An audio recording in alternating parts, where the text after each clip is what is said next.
హైవేపై tollgate దగ్గర మీరు ఆగే ఆ ఒక్క నిమిషం కేవలం ఒక బ్రేక్ మాత్రమే కాదు. ఆ చిన్న బీప్ సౌండ్ వెనుక 20 ఏళ్ల ఫైనాన్షియల్ లెక్కలు, వేల కోట్ల బ్యాంక్ అప్పులు, ప్రైవేట్ కంపెనీల రహస్య ఒప్పందాలు, ఏడాదికి 60,000 కోట్ల రూపాయల భారీ వ్యాపార సామ్రాజ్యం. అసలు రోడ్డు ఖర్చు వసూలు అయిపోయాక కూడా టోల్ ఎందుకు కడుతున్నాం? చట్టం చెబుతున్న ఆ 40% తగ్గింపు రూల్ ఏమైపోయింది? ఈ లక్షల కోట్లు ప్రభుత్వ ఖజానాకి వెళ్తున్నాయా, లేక బడా ప్రైవేట్ కంపెనీల జోబుల్లోకా? మీరు టోల్ కడుతున్నప్పుడు కేవలం రోడ్డు వాడుతున్నందుకు ఫీజు కడుతున్నారా, లేక మీకు తెలియకుండానే ఒక పక్కా ప్లానడ్ మనీ మేకింగ్ మిషన్లో చిక్కుకున్నారా? భారతదేశంలోని ఈ టోల్ గేట్ ఎకానమీ వెనుకున్న రహస్యాలను, ఆ పక్కా బిజినెస్ లెక్కలను ఈ 3 పార్టుల సిరీస్లో ఇన్వెస్టిగేట్ చేయబోతున్నాం. ఈ కథ అర్థం కావాలంటే మనం ఒక 30 ఏళ్ళు వెనక్కి వెళ్ళాలి. 1990ల కాలం అది. మన దేశం అప్పుడే ఆర్థికంగా ఎదుగుతుంది. ఫ్యాక్టరీలు పెరుగుతున్నాయి, వాహనాలు పెరుగుతున్నాయి, కానీ వాటికి తగ్గట్టు రోడ్లు లేవు. ఎక్కడ చూసినా గుంతలు, సింగిల్ లేన్ రోడ్లు, గంటల తరబడి ట్రాఫిక్ జాములు. దేశం డెవలప్ అవ్వాలంటే మంచి హైవేలు కావాలి, కానీ వేల కిలోమీటర్లు రోడ్డు వేయడానికి ప్రభుత్వానికి ఒకేసారి అంత పెద్ద పెట్టుబడి పెట్టే సామర్థ్యం లేదు. అప్పుడే ప్రభుత్వం ఒక ముఖ్యమైన నిర్ణయం తీసుకుంది.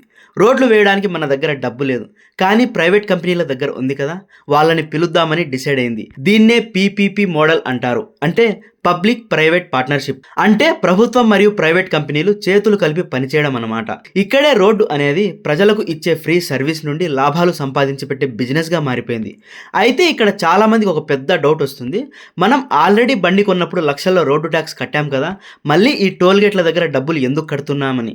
నిజానికి మొదట రోడ్డు ట్యాక్స్కి టోల్ ఫీజుకి ఉన్న తేడా తెలియాలి. మనం కట్టే రోడ్డు ట్యాక్స్ మన ఊర్లో ఉండే చిన్న చిన్న రోడ్లు, సిటీ రోడ్ల నిర్వహణకు వెళ్తుంది. కానీ ఒక నేషనల్ హైవే లేదా ఎక్స్ప్రెస్ వే వేయాలంటే మామూలు ఖర్చు కాదు. ఒక చిన్న లెక్క చెప్తాను చూడండి. ఈ రోజుల్లో 1 కిలోమీటర్ హైవే రోడ్డు వేయడానికి సుమారు 15 నుండి 20 కోట్ల రూపాయలు ఖర్చు అవుతుంది. అంటే ఒక 100 కిలోమీటర్ల రోడ్డు వేయాలంటే ప్రభుత్వానికి కనీసం 1500 కోట్ల నుండి 2000 కోట్ల రూపాయలు కావాలి. మన దేశం చాలా పెద్దది, అందుకే ప్రభుత్వం పీపీపీ మోడల్ని ఎంచుకుంది. ఉదాహరణకు, మనం ప్రీమియం సౌకర్యాలున్న సినిమా హాల్కి వెళ్తే ఆ సౌకర్యాల కోసం అధిక టికెట్ ఫీజు చెల్లిస్తాం కదా, అదేవిధంగా హైవే మీద కూడా వేగంగా, సురక్షితంగా వెళ్లే సౌకర్యం కల్పిస్తున్నందుకు యూజర్ ఫీజు వసూలు చేద్దామని గవర్నమెంట్ నిర్ణయించింది. ఆ యూజర్ ఫీజు పేరే టోల్. అంటే మీరు ఆ క్వాలిటీ రోడ్డును వాడుకుంటున్నందుకు కట్టే అద్దె లాంటిదన్నమాట. సరే, ప్రైవేట్ వాళ్ళని పిలిచారు, బాగుంది, కానీ ఒప్పందం ఎలా కుదుర్చుకుంటారు? ఇక్కడే అసలైన బిజినెస్ లెక్కలు మొదలవుతాయి. మన దేశంలో రోడ్లు వేయడానికి ముఖ్యంగా 3 రకాల పద్ధతులు అంటే మోడల్స్ వాడతారు. వీటిని చాలా సింపుల్గా అర్థం చేసుకుందాం. మొదటి మోడల్ వచ్చేసి ఈపీసీ అంటే ఇంజనీరింగ్, ప్రొక్యూర్మెంట్, కన్స్ట్రక్షన్. ఇది చాలా సింపుల్ మరియు పాత పద్ధతి. డబ్బు ఎవరిదంటే ఇక్కడ మొత్తం 100% ప్రభుత్వానిదే. ప్రభుత్వం ఒక కాంట్రాక్టర్ని పిలిచి ఈ డబ్బులు తీసుకొని నాకు రోడ్డు వేసి పెట్టి వెళ్ళండి అని చెప్తుంది. ఇక్కడ టోల్ ఎవరు తీసుకుంటారు అంటే రోడ్డు పూర్తయ్యాక ప్రభుత్వం వేరే వాళ్ళని పెట్టి టోల్ వసూలు చేసుకుంటుంది. ఆ మొత్తం డబ్బు ప్రభుత్వం ఖజానాకే వెళ్తుంది. ఇందులో ప్రైవేట్ కంపెనీకి పెద్ద బిజినెస్ మ్యాజిక్ ఏం జరగదు. ఇక రెండవ మోడల్ బీఓటీ అంటే బిల్డ్, ఆపరేట్, ట్రాన్స్ఫర్. ప్రభుత్వం దగ్గర డబ్బు లేనప్పుడు ఈ పద్ధతి వాడతారు. ఇదే అసలైన టోల్ బిజినెస్. ఇందులో ఒక ప్రైవేట్ కంపెనీ తన సొంత డబ్బుతో లేదా వేల కోట్లు అప్పు తెచ్చి రోడ్డు వేస్తుంది. దానికి బదులుగా ప్రభుత్వం ఆ కంపెనీకి ఒక బంపర్ ఆఫర్ ఇస్తుంది. నువ్వు పెట్టిన పెట్టుబడి రావడానికి ఒక 20 లేదా 30 ఏళ్ల పాటు ఆ రోడ్డు మీద వెళ్లే వాహనాల దగ్గర టోల్ వసూలు చేసుకోమని చెప్తుంది. ఆ టైం అయిపోయాక రోడ్డును ప్రభుత్వానికి ఇచ్చేయాలి. ఇక్కడ రిస్క్ మొత్తం కంపెనీదే. అనుకున్నన్ని కార్లు రాకపోతే కంపెనీ మునిగిపోతుంది.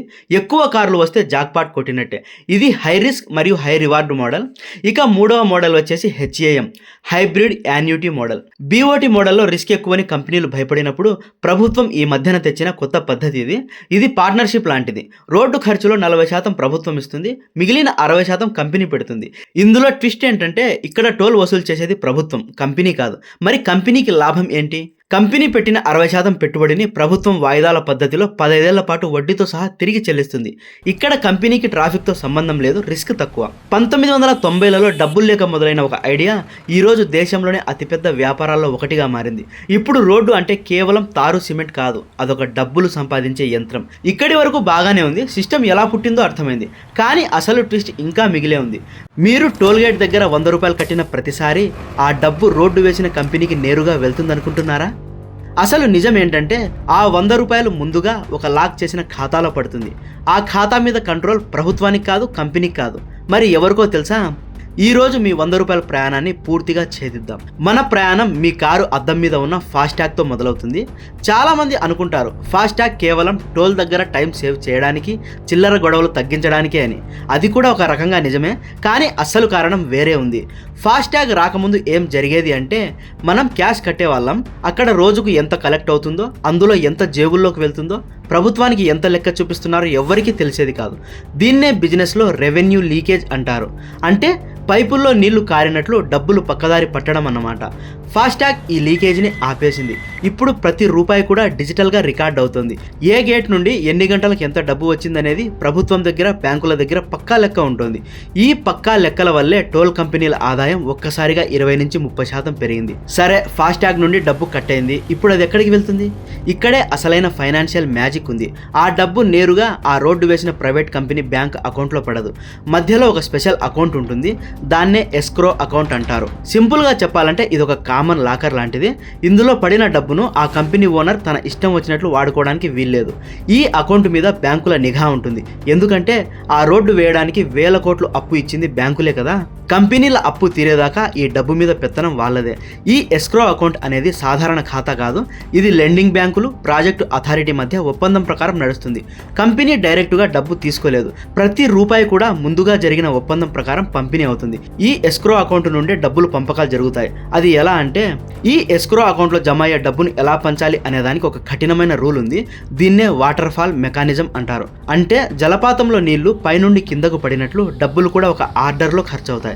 అందులో మొదటి వాటా వచ్చేసి ఆ రోడ్డు మీద గుంతలు పూడ్చడానికి, కరెంటు బిల్లులకు, టోల్ సిబ్బంది జీతాలకు మరియు ప్రభుత్వానికి కట్టాల్సిన పన్నులకు కొంత డబ్బు పక్కన పెడతారు.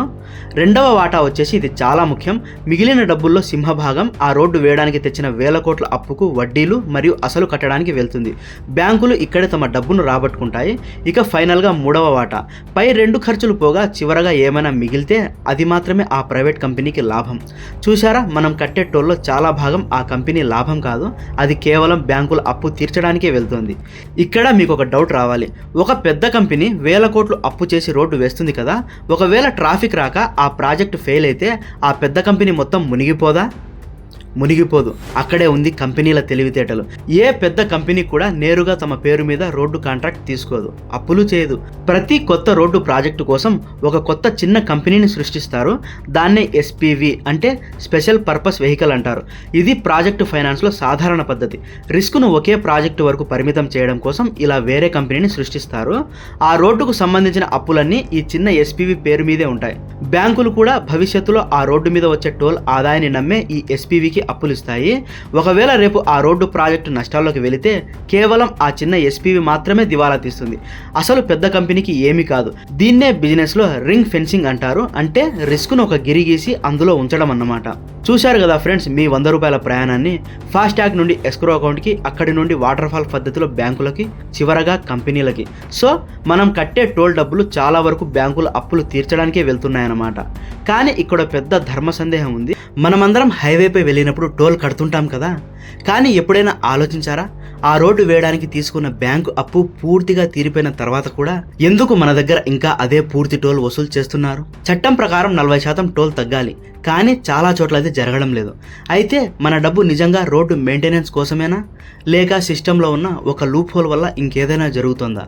చట్టం ఏం చెప్తోంది అంటే, జాతీయ రహదారుల నిబంధనల ప్రకారం ఒక రోడ్డు ప్రాజెక్టుకు పెట్టిన పెట్టుబడి మరియు బ్యాంకు వడ్డీలు పూర్తిగా వసూలు అయిపోయాక టోల్ ఫీజును కేవలం 40% తగ్గించాలి. ఉదాహరణకు ఇప్పుడు మీరు 100 రూపాయలు కడుతుంటే అప్పు తీరిపోయాక కేవలం 40 రూపాయలే కట్టాలి.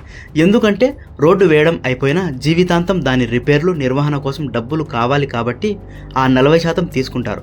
ఇది న్యాయమే. కానీ నిజ జీవితంలో ఇది ఎందుకు జరగడం లేదు? దానికి కారణం సిస్టంలో ఉన్న ఒక లూప్ హోల్. అదే కెపాసిటీ ఆగ్మెంటేషన్. సింపుల్గా చెప్పాలంటే రోడ్డు వెడల్పు చేయడం. కంపెనీలకు తెలుసు ఇంకో 2 ఏళ్లలో టోల్ గడువు ముగుస్తుందని. అప్పు తీరిపోతే టోల్ 40%కి పడిపోతుంది, వాళ్ళ లాభాలు తగ్గిపోతాయి. అప్పుడు ఏం జరుగుతుందో తెలుసా? సరిగ్గా గడువు ముగిసే సమయానికి ట్రాఫిక్ పెరిగిపోయింది, ఈ 4 లేన్ల రోడ్లు సరిపోవట్లేదు, దీన్ని 6 లేన్లుగా మార్చాలి అనే ప్రపోజల్ వస్తుంది. ప్రభుత్వం కూడా దీనికి ఒప్పుకుంటుంది. మళ్ళీ కొత్త కాంట్రాక్ట్, మళ్ళీ కొత్తగా వేల కోట్ల అప్పు, మళ్ళీ కొత్తగా 20 ఏళ్ల టోల్ అగ్రిమెంట్. అంటే పాత అప్పు తీరేలోపే కొత్త అప్పు పుడుతుంది. అందుకే చాలా చోట్ల టోల్ బోర్డుల మీద రేట్లు ఎప్పటికీ తగ్గవు, పెరుగుతూనే ఉంటాయి. ఇది సిస్టంలో ఉన్న ఒక పెద్ద లీకేజ్. సరే, టోల్ వసూలు చేస్తున్నారు కదా, కానీ ఆ కంపెనీలు 20 ఏళ్ల పాటు తమ వేల కోట్ల పెట్టుబడిని ఒకే రోడ్డులో ఇరుక్కుపోయేలా ఉంచవు. వాళ్లకు ఆ డబ్బు వెనక్కి కావాలి, కొత్త ప్రాజెక్టులు పెట్టాలి. అప్పుడేం చేస్తారో తెలుసా? ఆ రోడ్డును స్టాక్ మార్కెట్లో అమ్మేస్తారు. దాన్నే ఇన్విట్స్ అంటే ఇన్ఫ్రాస్ట్రక్చర్ ఇన్వెస్ట్మెంట్ ట్రస్ట్ అంటారు. ఇది సామాన్యులకు తెలియని ఒక పెద్ద ఇన్వెస్ట్మెంట్ ఛాన్స్. ఇది రోడ్ల కోసం ఒక మ్యూచువల్ ఫండ్ లాంటిది. బాగా లాభాలు వస్తున్న కొన్ని టోల్ రోడ్లను ఒక కట్టగా కట్టి స్టాక్ మార్కెట్లో పెడతారు. మీలాంటి నాలాంటి ఇన్వెస్టర్లు అందులో యూనిట్స్ కొనొచ్చు. ఆ రోడ్ల మీద వచ్చే టోల్ ఆదాయాన్ని ఖర్చులు పోను మిగిలిన లాభాన్ని ఇన్వెస్టర్లకు పంచుతారు. కంపెనీకి ఒకేసారి 1000 కోట్లు చేతికి వస్తాయి. ఇన్వెస్టర్లకు ప్రతి ఏటా టోల్ ద్వారా ఆదాయం వస్తుంది. ఇదే ఫైనల్ బిజినెస్ ఎగ్జిట్ ప్లాన్. ఈ గొడవలన్నింటికి చెక్ పెట్టడానికి భవిష్యత్తులో ఒక కొత్త టెక్నాలజీ కూడా రాబోతుంది. అదే GPS టోలింగ్. త్వరలో ఈ టోల్ గేట్లు అన్నీ మాయమైపోతాయి. బారికేడ్లు కూడా ఉండవు. మీ కారులో ఉండే GPS పరికరం లేదా నెంబర్ ప్లేట్ ద్వారా మీరు హైవే మీద ఎక్కడ ఎక్కారు, ఎక్కడ దిగారు అని శాటిలైట్ గుర్తిస్తుంది. మీరు ప్రయాణించిన దూరానికి మాత్రమే ఆటోమేటిక్గా మీ బ్యాంక్ అకౌంట్ నుండి డబ్బు కట్ అవుతుంది. దీనివల్ల టైం సేవ్ అవుతుంది, ట్రాన్స్పరెన్సీ పెరుగుతుంది. కానీ మన ప్రయాణాలన్నీ రికార్డు అవుతాయి కాబట్టి ప్రైవసీ అనే కొత్త సమస్య కూడా రావచ్చు. ఇది ఫ్రెండ్స్ టోల్ గేట్ వెనుక ఉన్న పూర్తి కథ. మనం ఇన్నాళ్ళు అది కేవలం ఒక రోడ్డు ఫీజు అనుకున్నాం, కానీ ఈ 3 వీడియోలు చూశాక మీకు అర్థమై ఉంటుంది. అది ఒక BOT కంపెనీ రిస్క్ కోసమో, ఒక HAM మోడల్లో ప్రభుత్వం ఆదాయం కోసమో, లేదా ఒక ఎస్క్రో అకౌంట్లో బ్యాంకు అప్పు తీర్చడానికి నడుస్తున్న ఒక 1000 కోట్ల రూపాయల ఆర్థిక ఇంజన్. దేశం అభివృద్ధి చెందాలంటే మంచి రోడ్లు కావాలి. రోడ్లు కావాలంటే డబ్బు కావాలి. ఆ డబ్బు టోల్ రూపంలో మనమే కట్టాలి. ఇందులో తప్పు లేదు. కానీ ప్రజలుగా మనం ఒక విషయం గుర్తించుకోవాలి. మనం కడుతున్నది ట్యాక్స్ కాదు, యూజర్ ఫీజ్. అంటే ఒక సేవ కోసం కడుతున్న డబ్బు. మీరు ఒక హోటల్కి వెళ్ళి డబ్బులు కట్టినప్పుడు భోజనం బాగాలేకపోతే ఎలా ప్రశ్నిస్తారో, టోల్ కట్టినప్పుడు రోడ్డు బాగాలేకపోతే కూడా అలాగే ప్రశ్నించాలి. గుంతల రోడ్డు మీద వెళ్తూ పూర్తి టోల్ కట్టాల్సిన అవసరం లేదు. రోడ్డు నాణ్యత సరిగ్గా లేకపోతే టోల్ వసూలును ఆపేయమని ఎన్నోసార్లు కోర్టులే చెప్పాయి. సో ఈసారి మీరు టోల్ గేట్ దాటుతున్నప్పుడు ఆ బీప్ సౌండ్ విన్నప్పుడు కేవలం జేబులో డబ్బులు తగ్గాయని బాధపడకండి. మీరు ఒక దేశ నిర్మాణంలో భాగం అవుతున్నారని గుర్తుంచుకోండి. అదే సమయంలో మీరు కట్టిన ప్రతి రూపాయికి తగ్గ నాణ్యత మీకు అందుతుందో లేదో అని గమనించండి. ప్రశ్నించండి, డిమాండ్ చేయండి. ఎందుకంటే అది మన హక్కు. ఈ మొత్తం సిరీస్పై మీ అభిప్రాయాన్ని కామెంట్స్లో తెలియజేయండి. ఇలాంటి మరిన్ని లోతైన విశ్లేషణల కోసం మన ఛానల్ని సబ్స్క్రైబ్ చేసుకోండి.